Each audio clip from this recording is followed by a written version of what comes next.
must be Peter. Yeah. Hi, how you doing? Dad, this is Peter. You know who I am. Your friendly neighborhood Spider-Man. I didn't believe it at first. When they called initially, I was like, finally. The nerd in me, the fanboy in me, on so many levels, said yes. To be here today with you two is like mind-blowing. Peter! Yeah?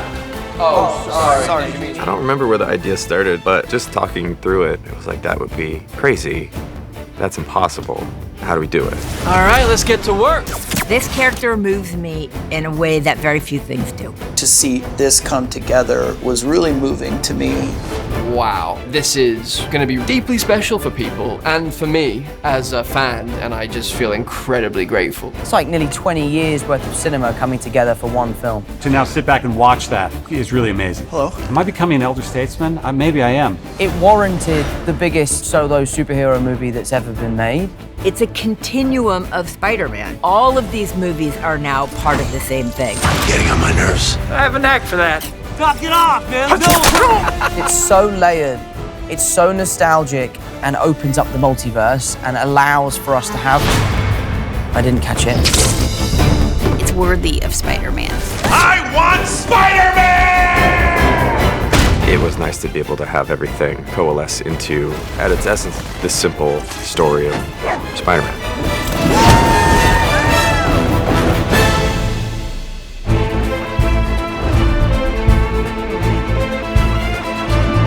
What up, web slingers?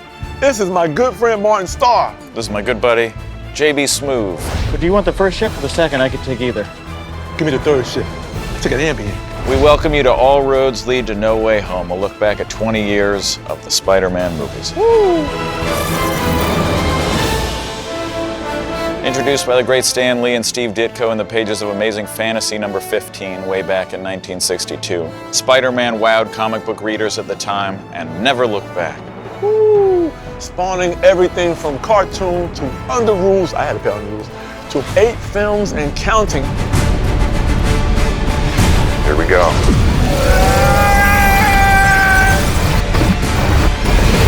What just happened? It all began with the original Tobey Maguire trilogy from the early 2000s, which set a new standard for how superhero movies should operate. Those early Tobey Maguire, Sam Raimi, Spidey films were very influential on me as a filmmaker. Sam understood these movies in a way that is very profound. It's like a character study within this superhero film. Go get him, Tiger. And then came the Andrew Garfield Amazing Spider-Man reboot, blending slick visual style with more immersive action while bringing the all-time great Spider-Man bad guys to the big screen for the first time. An amazing sequel would follow, and then something incredible happened. I gotta go. Spider-Man joined the highly successful Marvel Cinematic Universe. Hey, everyone. To direct their new film, series producers turned to director Jon Watts, whose series really gets back to the character's high school roots, injecting his stories with youth, humor, and massive MCU-sized action. It's great to just go back and figuring out any other things that we could connect, because I just want it to be a complete world, so that in the end, it does feel like one story. Because I just love Spider-Man, I want to do it justice. Now, Watts definitely has the Midas touch, including having the foresight to cast 2 incredibly talented supporting actors who elevate everything they touch. Zendaya and Jacob, that must be who you're talking about. Whoa, hey, look. I appreciate you, bro. Talking about us, They're Martin? great. What? You and me. Oh yeah, right, I mean, we're pretty great. That is false. What did I tell you about using the bell for comedic purposes? Mr. Harrington and Mr. Dell do a lot of the heavy lifting in the recent films. Mr. Dillon, I have it under control! No. Don't drag me into this, Roger. I'm doing my best, Julius!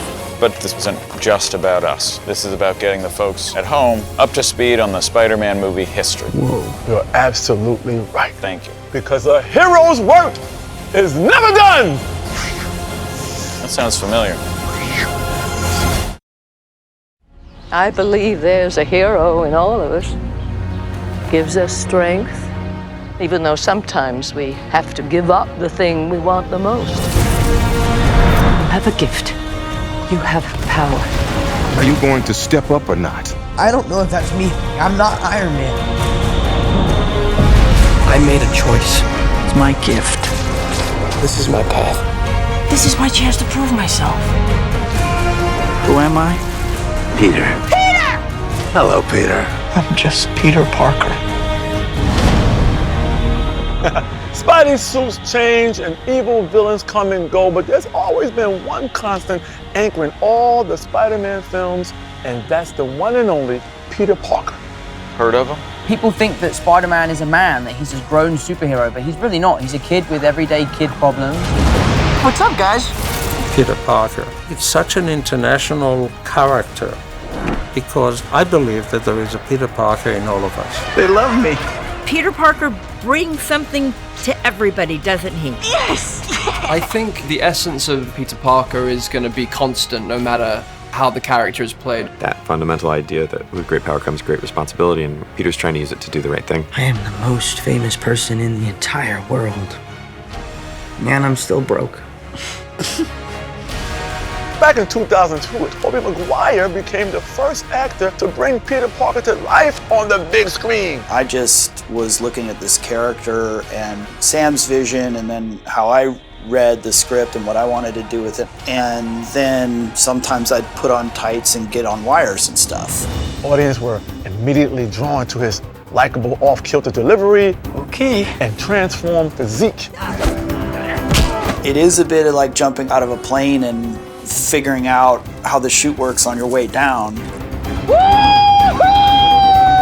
It's about finding the soul of a character in a performer. And that's what Sam did with Tobey, and that's what we've strived to do on all of our MCU films since. And Tobey really showcased that. He was embracing the core of what the character was from the comics. I forgive you. 5 years later, the baton was passed to British actor Andrew Garfield, who played Peter Parker in 2 Amazing Spider-Man films. A self-professed Spider fan, Garfield landed his dream gig. I had to fight a lizard today, but it was not an ordinary lizard. Did you know he even did yoga and Pilates to gain flexibility when striking those famous Spidey poses? Oh, yeah. The one where he put his legs like this, or he jumps from the building and lands like this. Don't pop your hip out. We got a lot more to do here. Well, I need to be all limbered up to properly introduce the third and current incarnation of Peter Parker. My man, Tom Holland! An accomplished British actor, as well as an experienced dancer, capable of doing many of his own stunts. Yeah, that was better. Tom has taken the role of Peter/Spidey and run with it, redefining the character for a whole new generation of fans. What makes Tom so good and genuine is that he performs Spider-Man with his whole body. Yeah, man. And under my expert mentorship and tutelage, Tom gives you the total package: charisma, humor, relatability, vulnerability, those signature sophomoric quips. I'm starting to think you're not the Avengers! That's so good!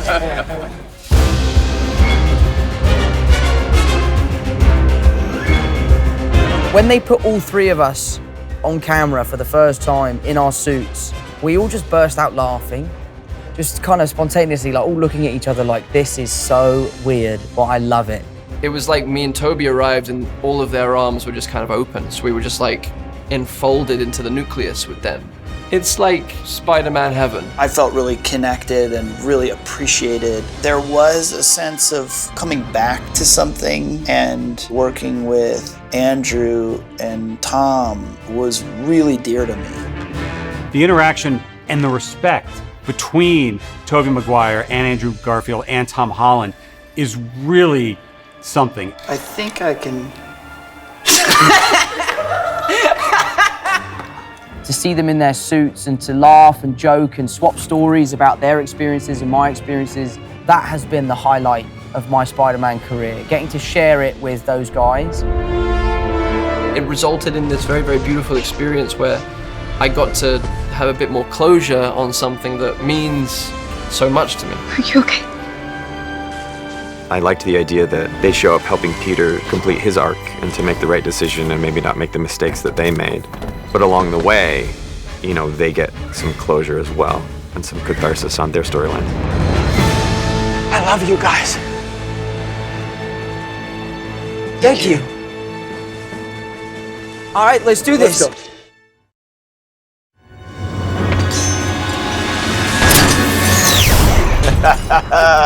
Pumpkin bomb. You know I love me some Spider-Man, but I freaking love all the crazy villains, you know what I mean? The Green Goblin, Electro, that disco ball-headed guy with the Mexican wrestler name. My name is Mysterio. Cool name. They're super cool bad guys, no doubt, but they are even cooler thanks to the amazing actors who played them. I think the beauty of these franchises is the fact that you have such talented actors. With all these guys, you can't miss. The Norman Osborn character is sort of a tragic figure and something I could get behind. It was fun to play that role. You know, I'm something of a scientist myself. Octavius knows what I can do. In a lesser environment, us as villains, we would just be functionaries. We would just be there to, get the plot going. But here we've got real storylines. They are real people. In the first film, you had crazy-eyed Winton Dafoe as the Green Goblin. Wearing that Emerald Nightmare right over there. I love that outfit. I'll wear that to a nightclub. Iconic. You want to know the truth? Nobody knows how uncomfortable those costumes are. You had the amazing performance from Alfred Molina as Doc Ock.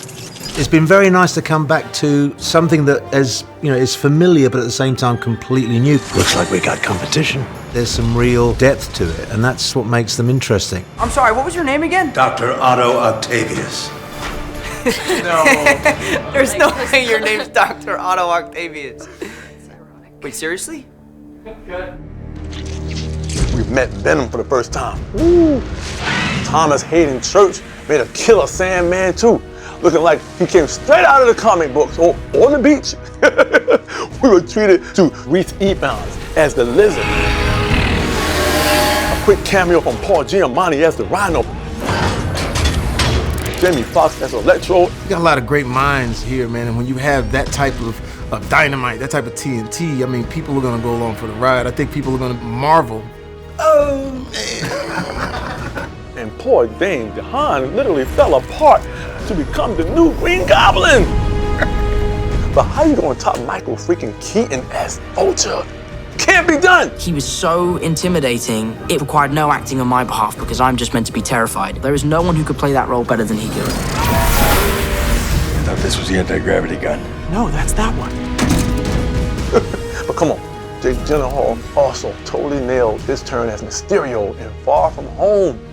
At first you're like, oh, what an amazing mentor and friend he is. And the next thing you know, he's ordering a drone strike on you and your friends. Oh, what happened? I was there! Kill that bitch! Bye-bye! I love the idea of putting a bunch of rogue villains together and just watching them meet each other and hang out and talk. You know I can give you a real makeover. Let me guess, into a lizard? Exactly. You two just shut up. I've never really seen that. I don't think any of the actors were coming for a cameo. I think that they were all coming to tell another chapter of their character's story. You want to play games? Can't get better than Alfred Molina as Doc Ock. If you were ever going to bring Doc Ock back, it would have to be Alfred Molina.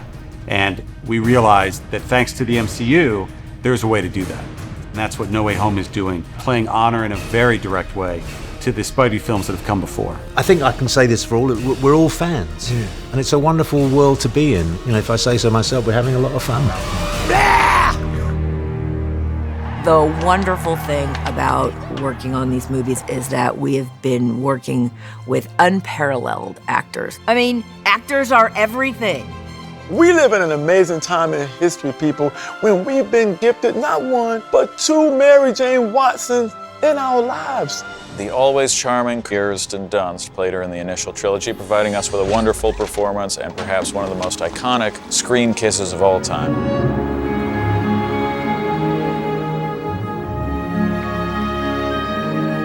Yeah, man. I like my movie kisses wet and hanging upside down. Okay.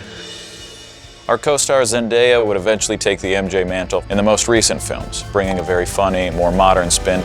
I don't really want to celebrate something that was built by slaves. Oh, I'm sure the Washington Monument wasn't built by... Okay, enjoy your book.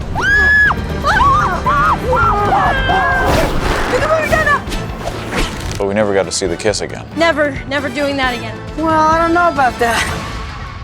And what Spider-Man story would be complete without mentioning Aunt May, What's going on in there? Peter's beloved mother figure? First, you had the great Rosemary Harris playing the quintessential white-haired version of Aunt May. Then they went out and got Sally Field. Legend. Absolutely legend. And then in our films, you get the incredible Marissa Tomei, who went and flipped my perception of the character on his head. She really was kind of like my aunt. And we have this kind of familial connection to each other. That was great. And no discussion of Spider-Man supporting characters would be complete without talking about J.K. Simmons' inspired performance as J. Jonah Jameson, editor-in-chief of the Daily Bugle, and the ultimate Spider-Man troll. Spider-Man troll. I didn't try to base him on anything other than my take on the comic books, and then it was just roll the camera and bark. Could you pay me in advance?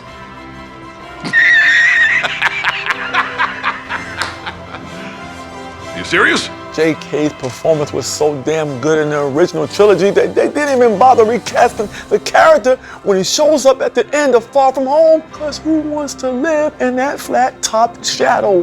There you have it, folks. Conclusive proof that Spider-Man was responsible for the brutal murder of Mysterio. What a great time to be a Spider-Man fan. That's right, folks. Spider-Man, hero or menace? 3, 2, 1. Here we go. Behind every successful superhero film is a great director, and each of these Spider-Man film series have boasted a trio of talented filmmakers at the helm. Director Sam Raimi got first crack at bringing everybody's favorite wall crawler to life. Ready, and action. I love Sam Raimi. As a young filmmaker, you're seeing someone do something that is so entertaining and so full of life and comedy and energy, and you feel like you could do that too. How'd you do that? Work out, you know, eat your green vegetables. He won me over with his vision, like, instantly. Schools closed down so that people could go see that movie. You know, nobody'd ever seen Spider-Man swinging before. Obviously, there's a lot of humor. You know, Sam loves to just torture his characters. Got it now. Good. That was good. And then came Mark Webb, already a successful music video director. Webb was handed the keys to the Amazing Spider-Man series. I love those movies, and I thought that Mark Webb had such great human talent. And then when we cast Andrew and Emma, I think he did a brilliant job with them. Good. Webb reimagined his Spider-Man story from the ground up, surrounding Peter Parker with an award-winning supporting cast, and then thrilling audiences by putting them right in the thick of the action. Mark is very, very generous, and he's a really creative, exciting director. Next, we arrive at our esteemed colleague, Mr. Jon Watts, Yep. director of the 3 most recent Spider-Man films, Homecoming, Far From Home, and the 3rd installment, No Way Home, baby. Seeing him grow through Homecoming and then Far From Home, and now with No Way Home, which is by far the most ambitious Spider-Man film ever made, seeing how he's grown into that role is really amazing. Jon Watts has done such a wonderful job of creating this genre of superhero movie that kind of hasn't been told before. Jon is amazing. The weight of this film, he carries it so lightly. His ability to combine humor, humanity, and spectacular action has helped propel the recent films to all new heights. Going up. It's not like there's these little standalone stories either. They also have to honor the bigger MCU storylines going on in the background too. Can't believe I'm in the Sanctum Sanctorum. Neither can I. Give me the box. No. Jon Watts, he has this thing where he'll say one more for every take, and then you'll do 20 more takes. One more. One more. One more means one more when you're on 22. Are you sure it's one more? Every time I say that now, I'm gonna get in trouble. Not in trouble. We put $1 in the one more jar? Yeah. Got it, moving on. Just kidding.